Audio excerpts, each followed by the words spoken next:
Hi friends केमन आछो सबाई the cooking window चैनेले तुम्हारे स्वागत जानाई। এই দেখো आज आमी चिली ससेर रेसिपि निये चले एसेछि तोमादेर काछे। 10 टाकार लंका और 10 टाकार विनिगार दिए यदि एक बोतल चिनी सस तैरी हय ताहले आमी 150-200 टाका दिए बाइरे केन किनते जाबो बोलो। और ताछाड़ा जे कोनो चाइनीज खाबार खेते होले आगे चिली ससेर दरकार हय। तो सेई जोन्नो भाबलाम जे चिली ससटा आमी घरेई बानिये निई और এই রেসিপিটা তোমাদের সঙ্গে শেয়ার করি। তো চলো দেখে নিই এই রেসিপিটা বানানোর জন্য কি কি দরকার হয়। দেখো আমি একটা মাঝারি সাইজের আলু নিয়েছি, নিয়ে ওটাকে ভালো করে ছাড়িয়ে তারপরে ছোট ছোট করে পিস করে নিয়েছি, নিয়ে জলে পরিষ্কার করে ধুয়ে নেব। তারপর এদিকে সসপ্যানে 1 গ্লাস মতো জল বসিয়েছি, নিয়ে ওই জলের মধ্যে আলুটা দিয়ে দিলাম। আলুটা খুব ছোট ছোট করে কেটেছি কারণ এটাকে একদম সেদ্ধ করে গলিয়ে নিতে হবে। আর এতে দিয়ে দেব আমি 1 ইঞ্চি মতো আদার টুকরো ছোট ছোট করে কেটে নিয়েছি আদাটাও। আর দেব পরিমাণ মতো লবণ। এই যে দেখো আমি হাফ চামচ মতো লবণ দিয়েছি, আর 1 চামচ মতো চিনি, আর 1 চামচ গোটা ধনে। এইগুলো দিয়ে আমি আলুটাকে সেদ্ধ করে নেব। আলুটা এদিকে সেদ্ধ হোক ততক্ষণে দেখো আমি লঙ্কা নিয়েছি। এইটা খুব ঝাল লঙ্কা 100 গ্রাম মতো, আর এইটা লঙ্কা একদম ঝাল নয়, সেই লঙ্কাটা যেটা আচারের এটাও নিয়েছি 100 গ্রাম মতো। তারপর লঙ্কাগুলোকে আমি সব ছোট ছোট করে কেটে নিয়েছি। এই যে দেখো আমার সব লঙ্কাগুলো কাটা হয়ে গেছে। এগুলোতে হাতে টাচ করলে কিন্তু খুব ডেঞ্জারাস, চোখে টাচ করলে আবার জ্বালা করবে, সেই জন্য আমি হাতে টাচ করতে অ্যাভয়েড করছি। এদিকে আমি আলুটা বসিয়েছিলাম, ওটা দেখে নেব কতটা সেদ্ধ হয়েছে। এই যে দেখো এটা মোটামুটি 80% মতো সেদ্ধ হয়েছে, পুরো এখনও সেদ্ধ হয়নি, একটু একটু শক্ত আছে। এখনই আমি এর মধ্যে ওই কেটে রাখা লঙ্কাগুলো দিয়ে দেবো, তাহলে এই লঙ্কার সঙ্গে আলুটা আবার সেদ্ধ হবে। এটা দেখো নেড়ে চেড়ে আমার মনে হচ্ছে যেন এটাতে একটু জল কম হয়েছে, সেই জন্য আরও একটু জল দিয়ে দেবো হাফ কাপ মতো, নিয়ে তারপরে এটাকে আমি সেদ্ধ হওয়ার জন্য রেখে দেব। এই যে দেখো এটা মোটামুটি সেদ্ধ হয়ে এসেছে, লঙ্কার কালারটাও বেশ ফিকা হয়ে এসেছে। এবার আমি এর মধ্যে অ্যাড করব মোস্ট ইম্পর্ট্যান্ট যে জিনিস, সেটা হচ্ছে ভিনিগার। হাফ কাপ ভিনিগার এর মধ্যে দিয়ে দেবো। এইটাই প্রিজারভেটিভের কাজ করবে। এই ভিনিগারটা দেওয়ার জন্যই এই লঙ্কার সসটা কিন্তু অনেক দিন পর্যন্ত ভালো থাকবে।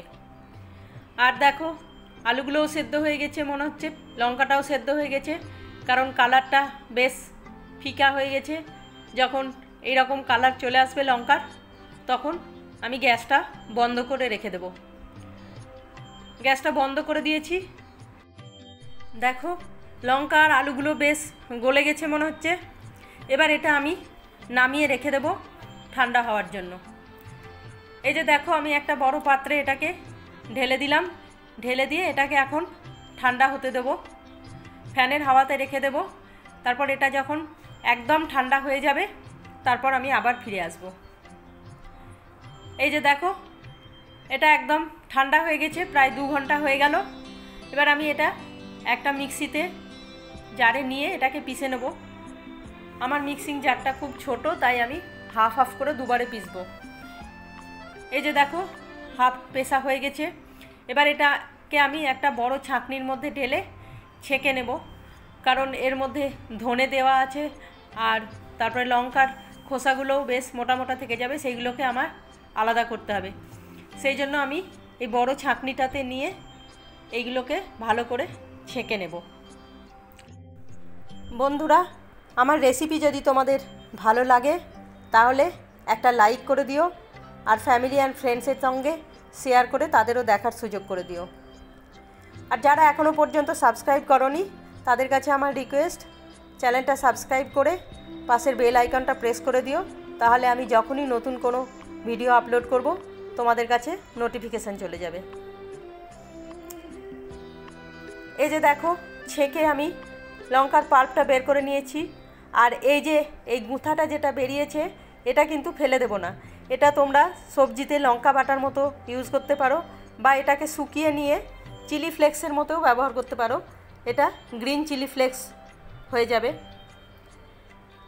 যাই হোক, এবার আমি এই পাল্পটা যেটা বেরোলো সেটাকে আবার গ্যাসে বসিয়ে ফুটিয়ে নেব। কারণ এটা সেদ্ধ করার পর পিষেছি, আবার ছেঁকেছি, অনেকগুলো পাত্র এদিক ওদিক হয়েছে, ঘাঁটাঘাঁটি হয়েছে, সেই জন্য এটাকে আমি আবার আরেকবার ফুটিয়ে নেব। আর অল্প একটু এতে ফুড কালার মিক্স করেছি। এটা সম্পূর্ণ অপশনাল, তোমরা এটা মিক্স না করলেও কোনো অসুবিধা নেই। যেহেতু আলু দেওয়া আছে সেই জন্য কালারটা একটু লাইট হয়ে গেছিলো, তাই অল্প একটু কালার মিক্স করলাম, তাহলে দেখতে সুন্দর লাগবে সেই জন্য। এই যে দেখো এবার এইটা বেশ ফুটে গেছে। বেশ কিছুক্ষণ এটাকে ফুটিয়ে নেওয়ার পর আমি গ্যাসটা বন্ধ করে দেবো। এই যে দেখো গ্যাসটা বন্ধ করে দিয়েছি।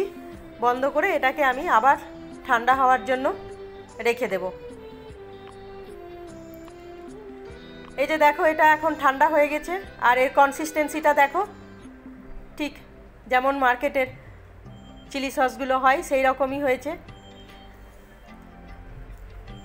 এবার এটা আমি একটা এয়ারটাইট কন্টেনারে ঢেলে রেখে দেব।